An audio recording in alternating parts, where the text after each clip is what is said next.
Fridays. Fridays are for party people. Fridays. Ooh, that's like dried sunscreen. Sorry. Kind of gross. I'm sorry. I mean, that's gross too, but there's no getting around it, I guess, is there? Fridays. Fridays. Fridays are for party people. Fridays. Fridays. Fridays are for party people. Well, how many party people do we got? Can you hear me, by the way? Is the Yeti working? Is anybody in here? I swear if I have to restart this live stream because my mic, I'm going to lose it. But I don't even have any people in chat. What's popping? What is popping? I got people populating up here, but I don't see anybody populating in chat. Can I get any Hubie Halloweens? What's going on with live chat? I'm seeing nothing. What is happening? Whoa, now my live chat controls are gone. What in the world? Come on. Enable live chat. Yeah. Enable live chat. I don't know what's happening. I can't see chat. I don't even know if anybody's in here. This is wild. YouTube, get your head out of your ass. YouTube, why do you make it so difficult every time I do a live stream? Can you believe, like, I mean, with all that goes wrong on my live streams that I do, just like every...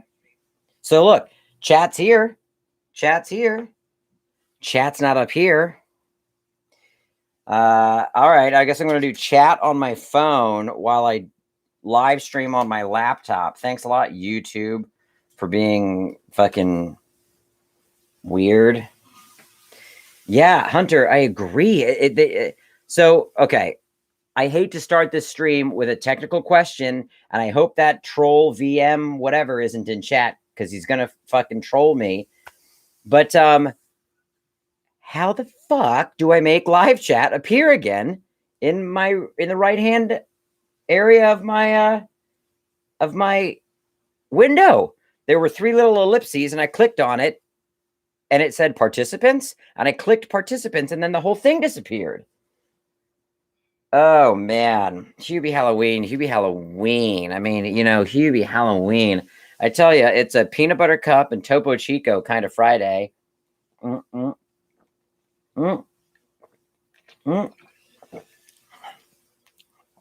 Excuse me. What's up, Ken? What's up, Caleb? Click the arrow pointing to the left. There ain't no arrows, dude. There ain't no arrows.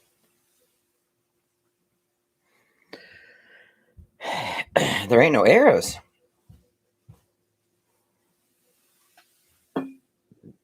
Topo Chico? Oh, it's just like carbonated water. The movie's going good. We're doing stuff all week. It's been a really productive week. I get to Friday and I'm like, wait a minute. Do I have anything to update people on? Unfortunately, it's a lot of like small updates, you know? But it's good stuff. Having conversations all week. I mean, I guess I'll just keep chat on my phone. You know what? Battle Cats, who? Snarf. Yeah, sorry. I should have warned y'all about the gun show. You know how many people were commenting on the Onyx Gets a Tattoo video? They were talking about my guns. I mean, there's not really much going on.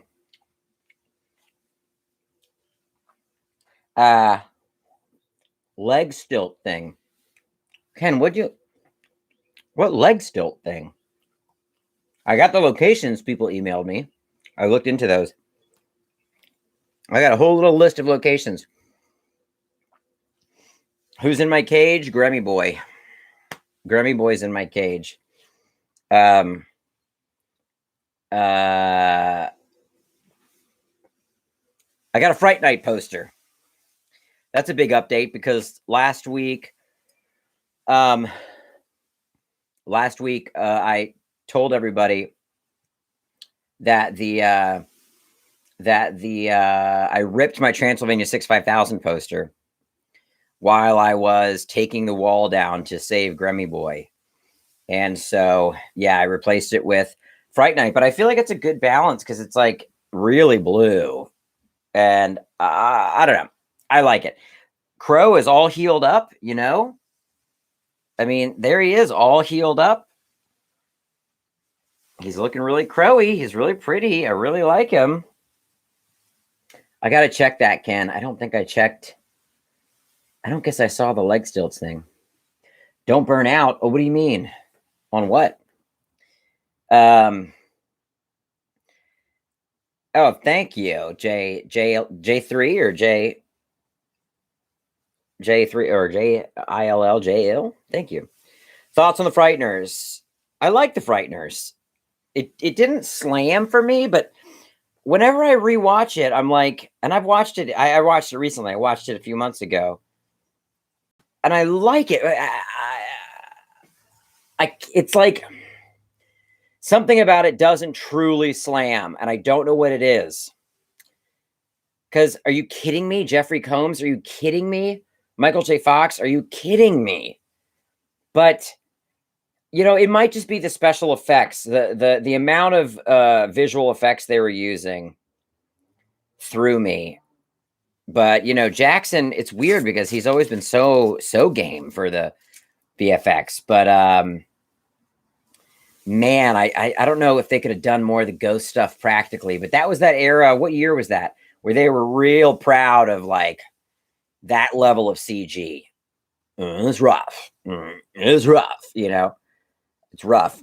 Then there's like a movie like 13 Ghosts. How different were they in far apart in years? Where so much was practical, and I don't know. 13 Ghosts I don't think is a good movie, but yeah, right, Hunter? It's like, feels like they were testing out a lot of shit. You know those movies where you watch them and you're like, they were testing out some shit. They hadn't quite dialed it in, but they were testing it out. By the way, sorry, if you hear that, what sounds like the ocean waves lapping up against the shore, it's a tarp. If anyone was here last week, they know that my garage doors are being replaced. Well, they're still not quite replaced because there's a tarp hanging up. And the tarp is just blowing and blowing.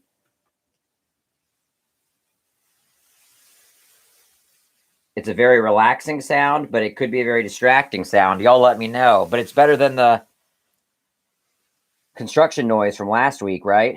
So if 13 Ghosts... Oh, yeah, 13 Ghosts was 2001 because I was in film school when I saw it. So what year was The Frighteners? 96. Okay. Wow. Okay.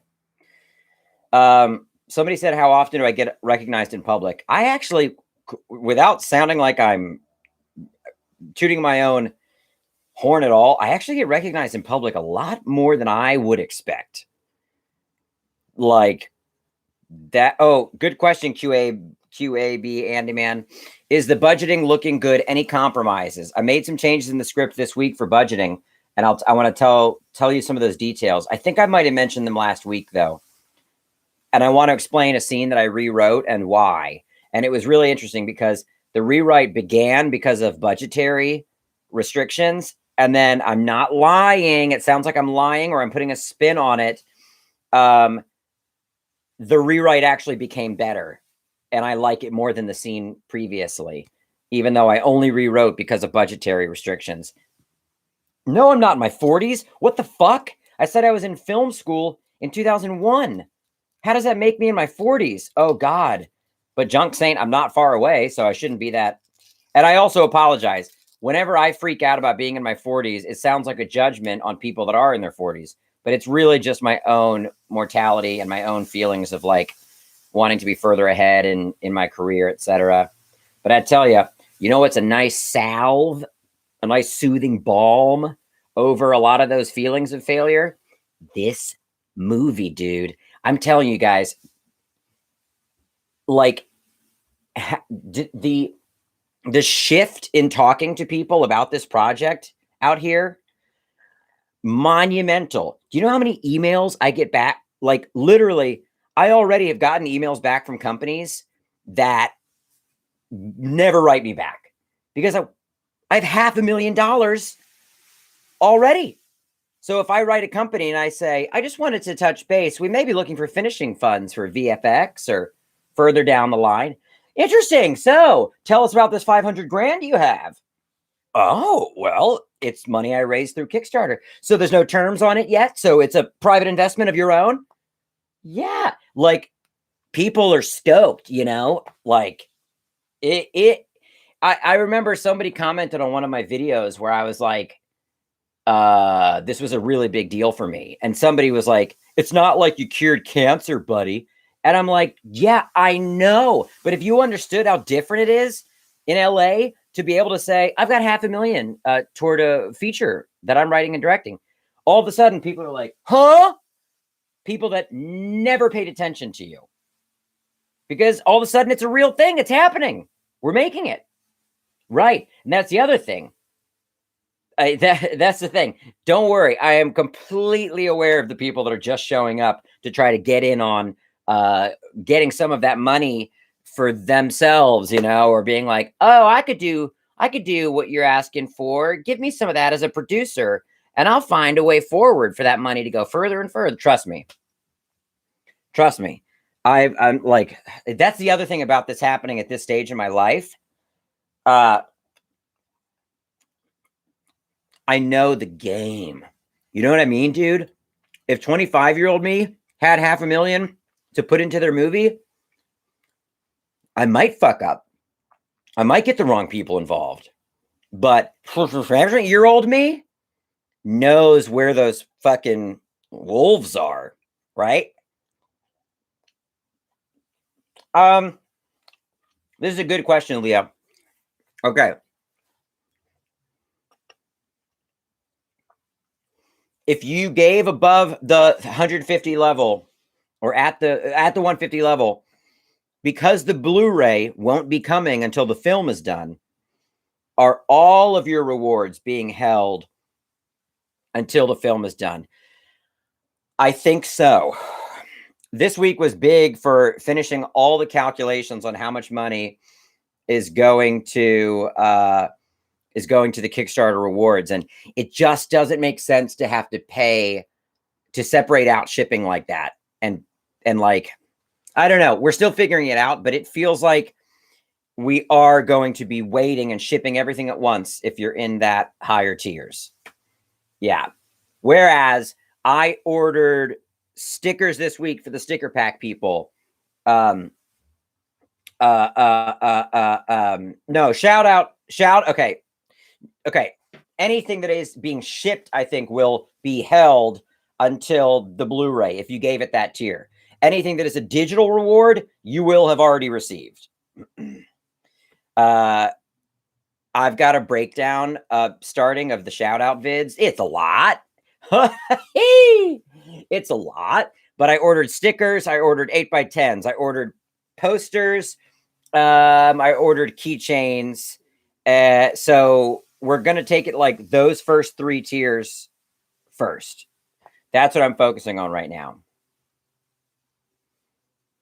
I feel like I missed another good question in here. Mr. the Dude, could I get a shout out? Yeah. Do you want to shout out? Yeah. Like what kind? Just right now? Congratulations on submitting your last exam for your 2nd year of law school. Woo! Congrats. For real. Man, I can't even imagine doing law school. The amount of academia that was involved in film school was hard enough for me. Yeah, hell yeah. I'll say hey.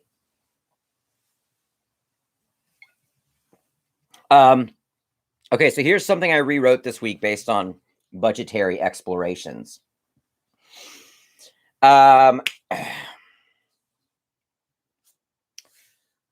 Okay, I'm gonna not look at chat for a second, because I'm gonna try to get through this story. Originally in the nightmare sequence,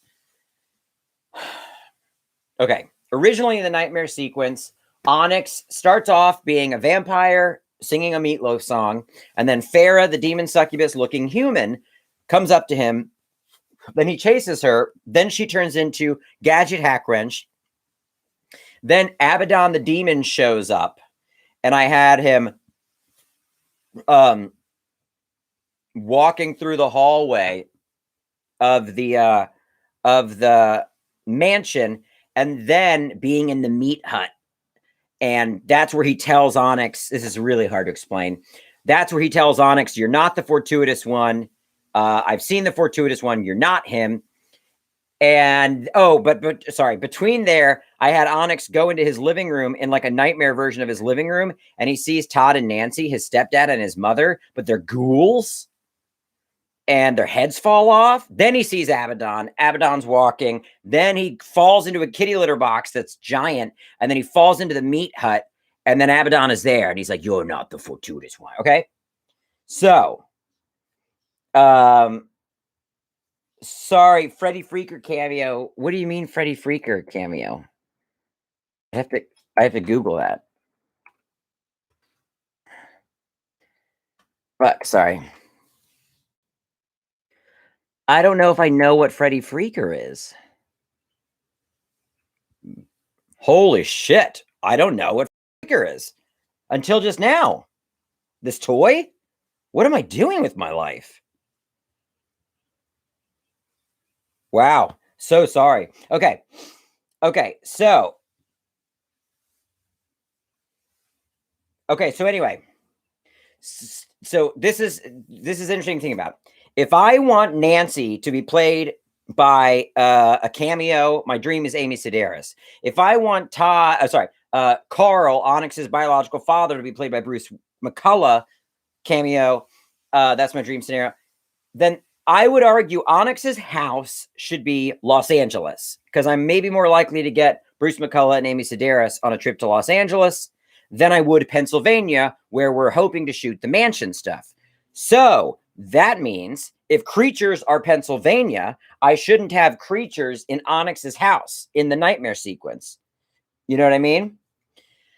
So that means rewriting the nightmare sequence to only have creatures in the meat hut, because that can be Pennsylvania, and the mansion, because that can be Pennsylvania. So I rewrote it for Abaddon to just be in the meat hut.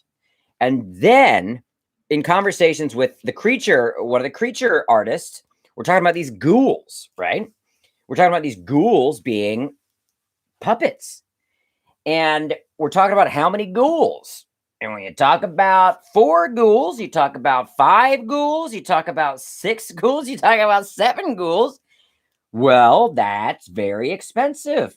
So the idea was to cut the Todd and Nancy ghouls. And this is where, I mean, the budget restriction led to a rewrite that's actually much more on brand. So here's where my mind goes, right?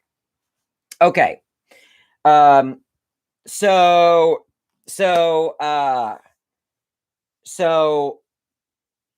they're not ghouls. What are they? Well, it's a nightmare. Well, so I always try to think thematically. What's something we've already dealt with Todd and Nancy? Earlier in the film, Todd made fun of Onyx for not having any friends. The whole journey of the movie is that by the end of the film, he has friends. Todd is proven wrong. So let's have Todd and Nancy teasing Onyx for not having any friends. But let's have them watching a TV that has all this doomsday imagery on it. Because earlier in the movie, we joke about Todd selling doomsday mac and cheese. That's what he does on the phone, right? So they're sitting there on the couch watching this doomsday footage, bombs going off and, cities burning and horrific stuff. And Onyx comes up behind them, and their backs to him. And if you think about the Joe Dante segment from Twilight Zone, the movie, when the sister is just watching TV. Anyway, they turn around and they're shoveling like spoonfuls of mac and cheese into their mouth. And they're like, will you be home for dinner, Marcus? And Onyx is backing up, and they've got black eyes like a demon. And they're just shoveling this gooey mac and cheese into their mouth like the peanut butter sandwiches from the Twilight Zone movie.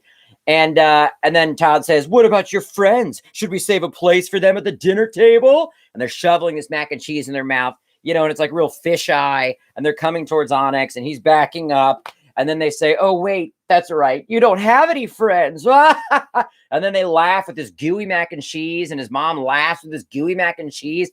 And then Onyx falls back into the big kitty litter bin because he's a piece of shit. So not only do you get more goo, but maggots and goo. Yeah. But it's on theme because you drive home that insult of you don't have any friends. You don't have any friends, which is the payoff of the movie. And it's what Todd says in the beginning of the film. And you have the doomsday imagery, which also connects to the mac and cheese because you say earlier that Todd sells doomsday mac and cheese. So that actually hits better than them just being ghouls. Ghouls are not on theme for Todd and Nancy. That's what's happening to the people at the mansion. Oh yeah. The Greta sequence of Nightmare 5. Yeah, for sure. Character arcs. So I got super stoked. I was bummed. I was like, man, I got to rewrite this Todd and Nancy scene to not have ghouls. Fuck. But then when I rewrote it, I got stoked. So here's what's interesting about casting. No casting yet, but I think we're going to have to start really soon. We might even have to start sooner than we know our schedule. I'll say this. We're still aiming to shoot in the fall, but after, punches home that relationship with the parents. Oh, for the ending. Right. So then we see them more active in the middle, even though it's a nightmare, they're still there. And then we see them at the end. And what they're talking about is kind of how their minds are blown that he's got friends now, Yeah, it's so much more on message. So now we're aiming for October. The creature stuff is just going to take a while. And I knew that, but I don't want to rush the creature stuff. But I said, we're aiming for fall. I'll tell you my number one picks, but I don't know if they're going to, go for it. Tat's all good. So this is what's interesting. The discussions with the creature person this week, they were like, these ghouls are going to need to be sculpted to look like the actors. And I was like, yeah, sure. Of course they should. And he's like, right. So we got to get working on these ghouls. This is the kind of thing that'll take months. And I was like, yeah. And they said, when will you know your cast? And I was like, zoinkity boinks. We're going to have to cast. I think we're going to have to start reaching out softly.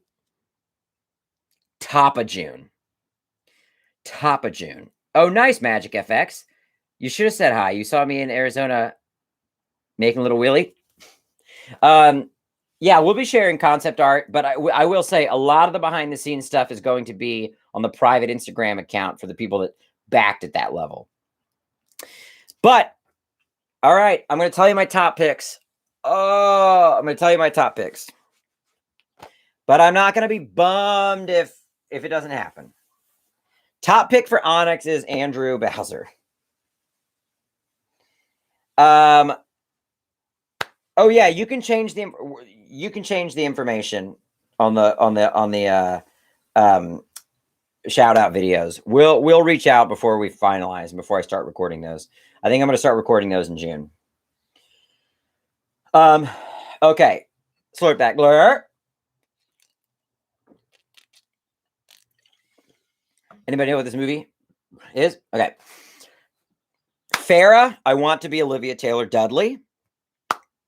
Shelley, I want to be Jayma Mays.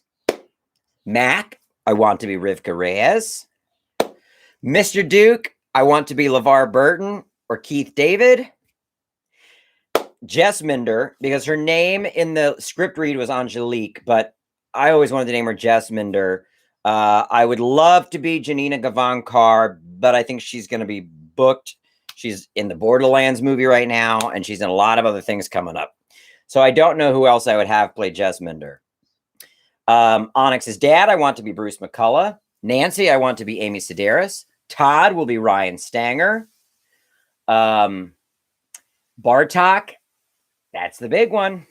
I mean, you know, we're going to write Nicolas Cage's manager. We'll get a number. We'll get a number. We'll get a number. We structured the entire schedule to have Bartok at the end of the shoot, 5 days. 5 days for Bartok. In and out. Come to Pennsylvania for 5 days. In and out, dude. In and out. 5 days. Come on.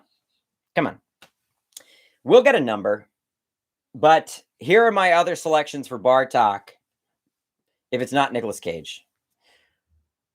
Hugo Weaving. Julian Sands. Robert Englund.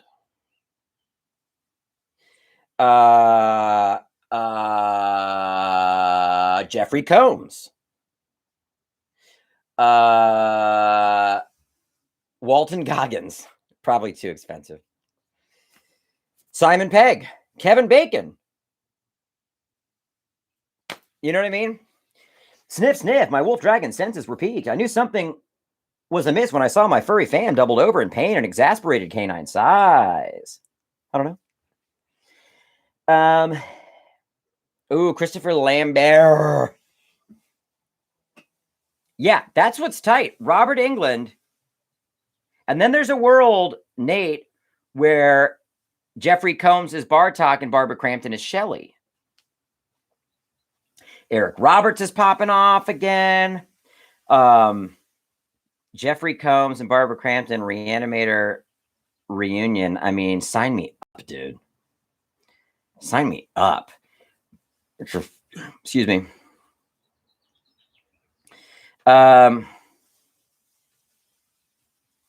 Benicio del Toro. Oh, holy hell.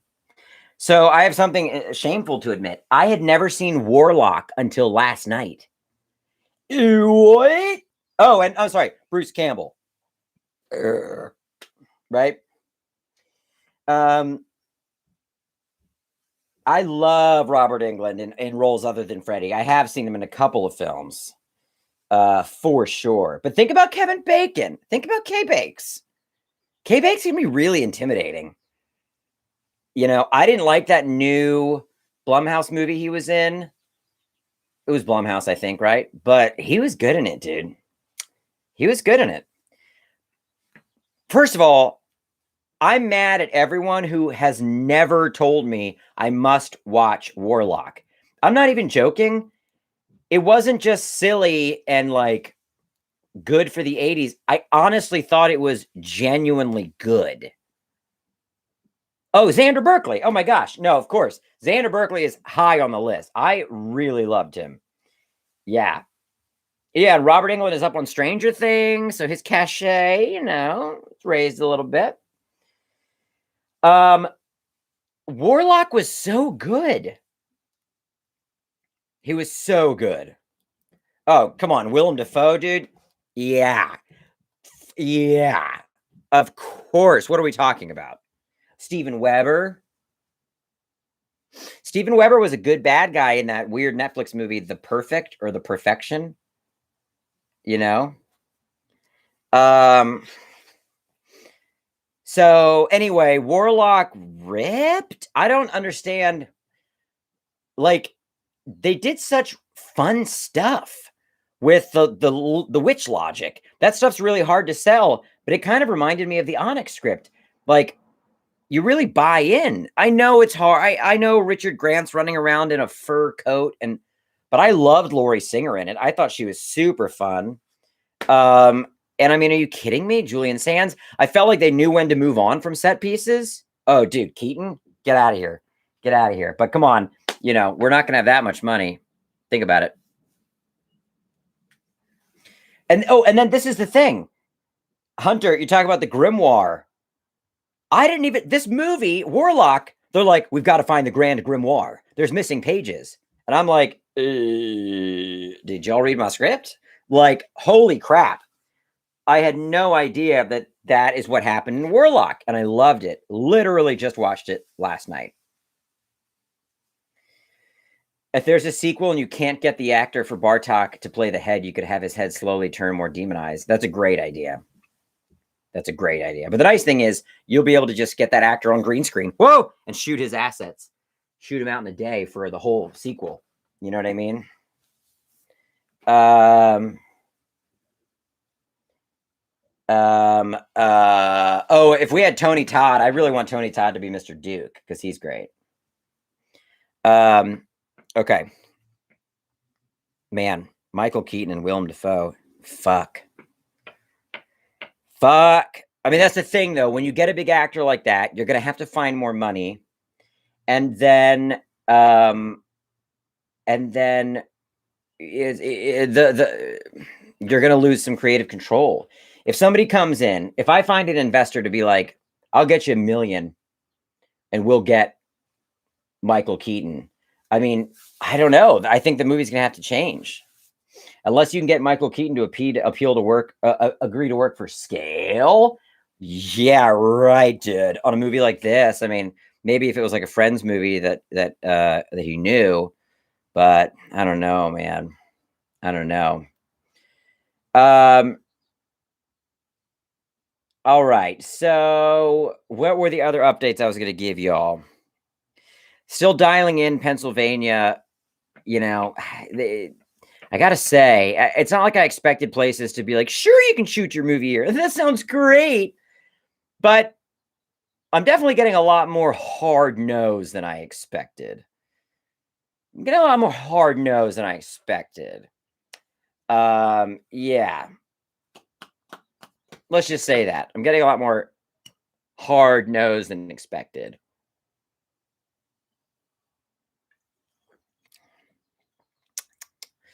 That water is carbonated. What other I have a little impression you underestimated reward cost. Oh no, I didn't actually. No, the rewards we had already estimated reward costs before the Kickstarter ended, and we were updating them the entire time. The rewards are literally costing almost exactly what's in our document.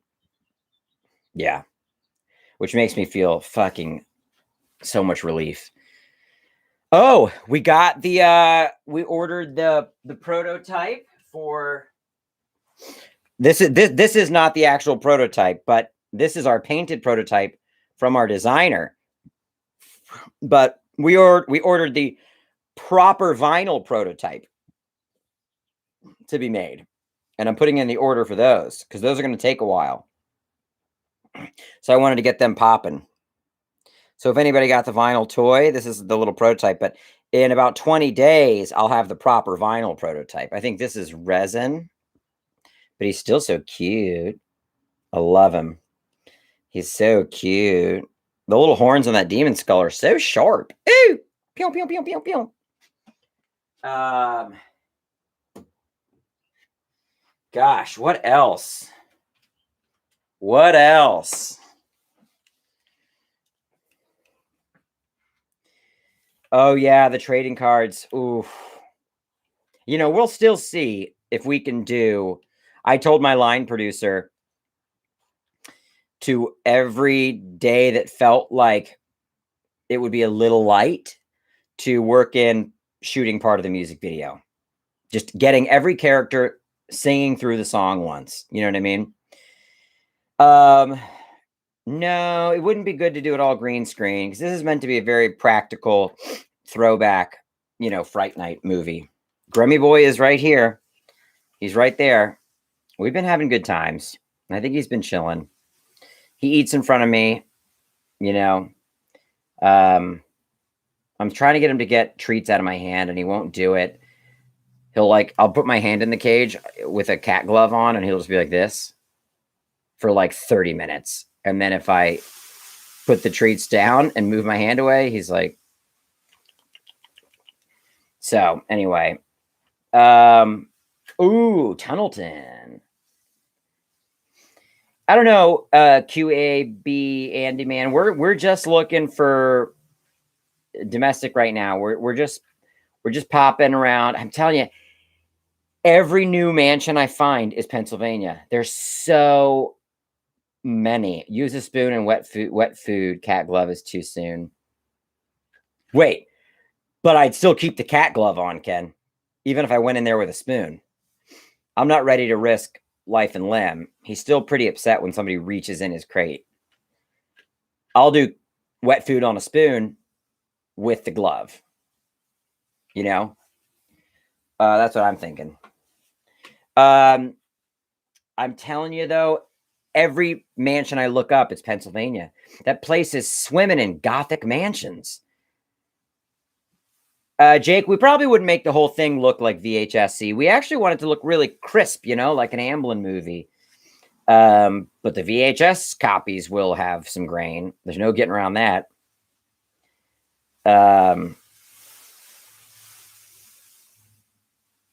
Oh, dude, I would no be able to reach into his crate without a glove right now. I would no.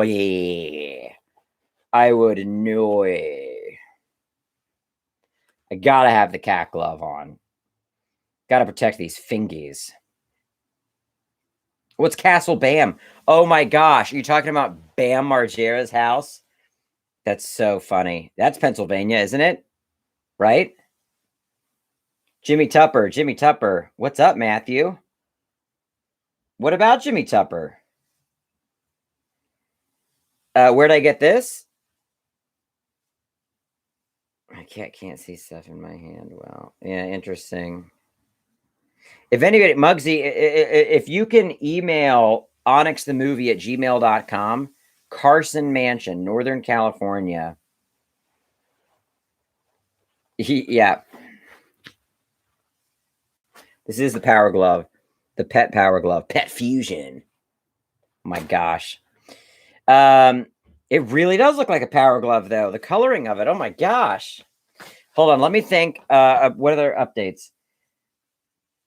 I had a bunch of talks with creature people. I had 2 meetings with my line producer.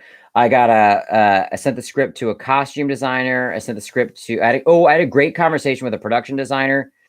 Such a good conversation. The biggest thing that I've had to explain to people as I send them the script is like, it's not a sketch comedy movie. So it's still supposed to feel grounded and real, you know? So it's not like Haunted Mansion, throw some fake cobwebs on the wall, call it a day. It's all a joke. LOL. It's got to feel lived in. And this production designer I spoke with this week really got that. They were on it. They were like, yeah, like the mansion in this movie. And I'm like, yes, exactly. And they're like, or like this movie. Yeah. They got it. I like the way that looked on my chin.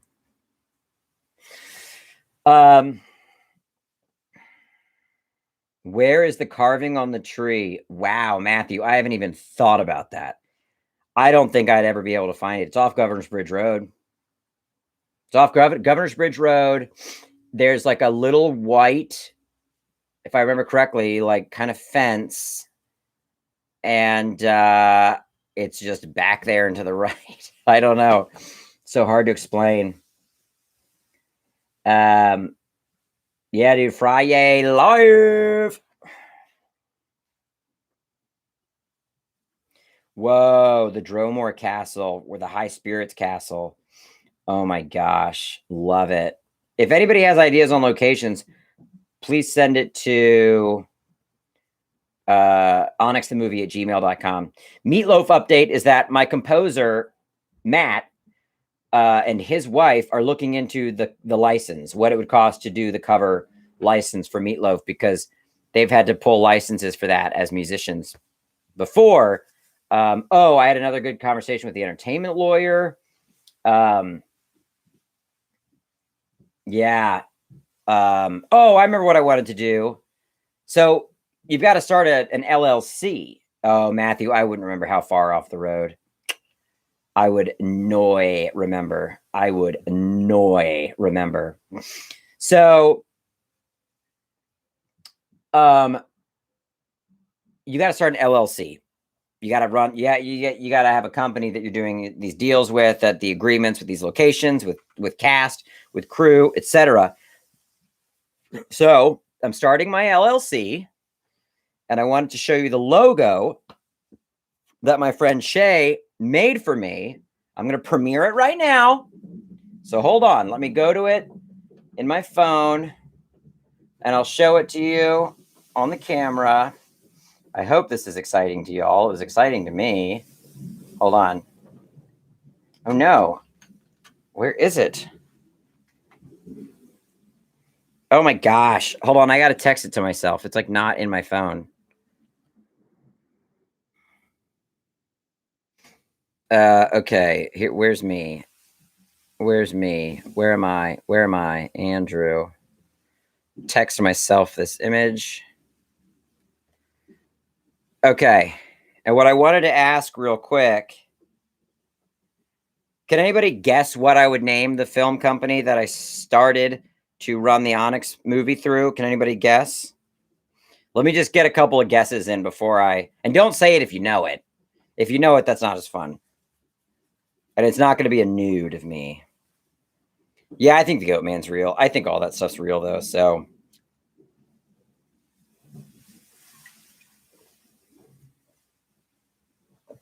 Thank you, Sprinkle Cake. Filmtacular LLC. Grammy Boy Films. The Shadow Realm. That's funny.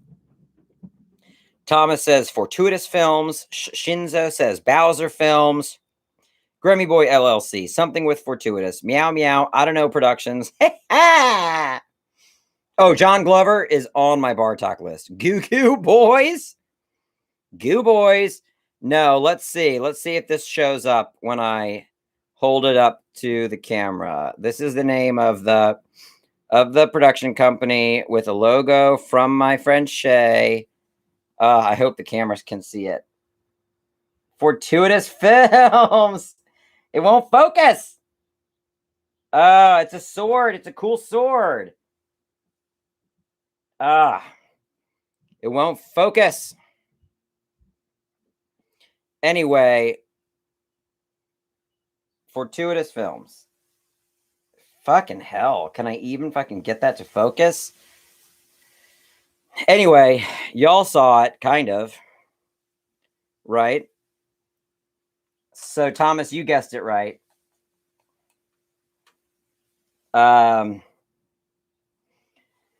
Matthew, I said, yeah, I think the Goat Man's real. I said that. I'm going to say it 5 more times, but any merch on that? Oh, I don't know. I don't know. Okay. So, next week, stuff is going to get crockin'.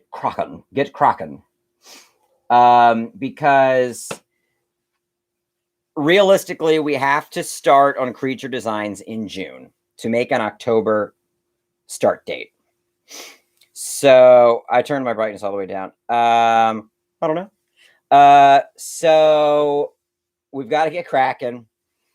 And that means, yeah, I mean, I think we like start spending money on the film first week of June.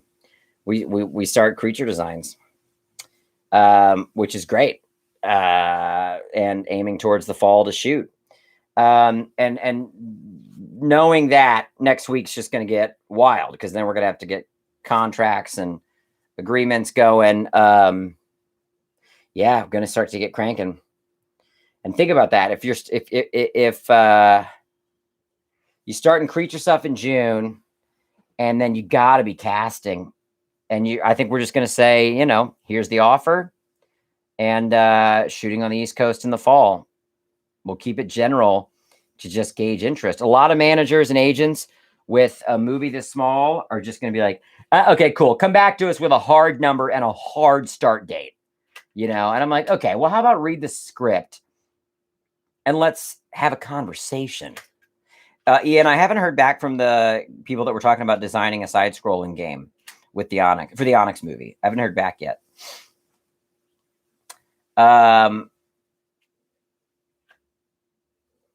So yeah, I think next week's going to get pretty legit. There's no Goat Boy in the movie. What is everybody talking about? There's no Goat Boy in the movie and no Jim Brewer. He's getting weird, man. He's saying some weird stuff. Yes, I'm going to ask Olivia to play Farah. I'm going to ask all the people I mentioned. And we're just gonna see what they say, you know. Yeah, COVID protocol may change by then, but SAG has COVID rules. We'll follow whatever the SAG, because we will be doing this through SAG. So so that's going to dictate the COVID protocol. Yeah. And we'll see where we're at in September or October with COVID protocol. I don't know. Jim Brewer was making weird videos from his porch talking about the virus and not being afraid of it. And I'm like, okay, I don't like, do what you want, Jim Brewer. I can't tell you how to feel. Okay. All right, cool. I think I'm going to sign off. Yeah, I'll watch Army of the Dead. I will. Yeah, for sure. Hey, when is that out? Bebop and Rocksteady, you're so right. I reminded myself this week, you know, because now that I'm in the, like, even though it's very early, now I'm in the zone of like, got to get that location. Come on, how much a creature design is going to cost? Right. Well, if we don't start in September, we got to start in October. I want to be editing this thing in the new year, finish editing this thing in the new year. I'm like already in the weeds thinking like production. And then every time I sit and talk to someone, they're just like, dude, this is a really huge thing. You should be very happy and excited. And I'm like, oh, I am. I'm just ready to start cranking. But I can't bypass the excitement. I mean, I'm not. I'm excited every day about it. But this guy that lives on my street, who's an Onyx fan, hadn't seen me since the Kickstarter ended. And he called out from my front of my garage. He was like, hey, man, you in there? And I was in the garage and I came out and I was like, yeah, what's up? And he was like, you did it. And I was like, yeah. And he's like, dream come true. And I was like, yes. But it was just this reminder, like, I'm already in the kind of thick of, I'm not stressed yet, but like, you will get stressed the second money starts getting spent and production starts getting underway. But like, his perspective was just like, dream come true. And I said, yeah. And then he doubled down. He was like, right? Like, this is like the type of movie you've wanted to make since you were a kid. And I was just standing in my driveway and I was like, yes. And he's like, that's awesome. And I was like, yes, it is. And then he gave me some weed. I haven't smoked any of it yet, but he gave me some. He works for a weed company. So I don't know. It's just good to be reminded, like, this is a really big deal. And even though I'm already moving into like production mode, I cannot forget how much just raising that money was an accomplishment and getting this kind of support. And we're going to keep it going. You know, we're going to keep it going. I'm going to keep doing these live streams. We're going to put as much behind the scenes stuff online. And like I said, we're going to have to limit some of it to the private Kickstarter or Instagram page. But yeah, my neighbor was great. Yeah. So anyway, all good things. I think next week's going to get pretty spicy with movement and lawyers getting activated. So I should have more updates next week. All right. I know, Ian, you know, I've reached out to places on my own and been like, you want to write an article about how we raised $500,000 for this movie? And, you know, because of like YouTube and TikTok, and no one's gotten back to me. So I don't know. But don't worry. We'll just make a kick-ass movie and then hopefully articles will be written about how much the movie kicks ass. All right. Thank you so much. Not all of the money will go to the lawyers, but you got to factor in lawyer costs. You know, they got to write all the contracts, all the agreements, especially if I'm doing it through my own production company. And, you know, got to go through a payroll company, third-party payroll, production insurance. Yes, hopefully, Nate, we'll get covered once the movie's out. I think people are going to be stoked. I think the cool thing is, I'll sign off with this because I could go on and on and on about this. I think for the people that don't know Onyx, they're going to watch this thing and be like, where'd this come from? There's like a whole world of detail. You know what I mean? I feel like they're going to feel like they're watching something that's so fleshed out because we've been doing this stuff for 9-10 years. And even down to these details of the Battle Cats toys and the demon in the box talking about him and his father and the meat hut and the relationship with the manager. Like, it's also lived in. I just think it's going to be like, whoa, where'd this come from? And I will say this, I'm not trying to toot my own horn. Everybody that's read the script has loved it. I mean, I've had people at proper horror companies that are like, this isn't the type of movie we can get involved in because we don't do horror comedy. But let me tell you, this script was a joy to read. Like, people are really digging it, you know?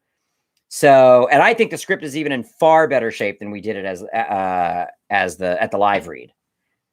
It's so much tighter. It's still 122 pages long, but it is so much tighter.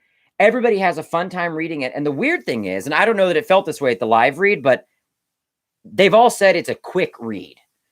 You zip through it because everything kind of leads to the next thing. Nothing feels like you're stagnant or like you're just treading water or killing time.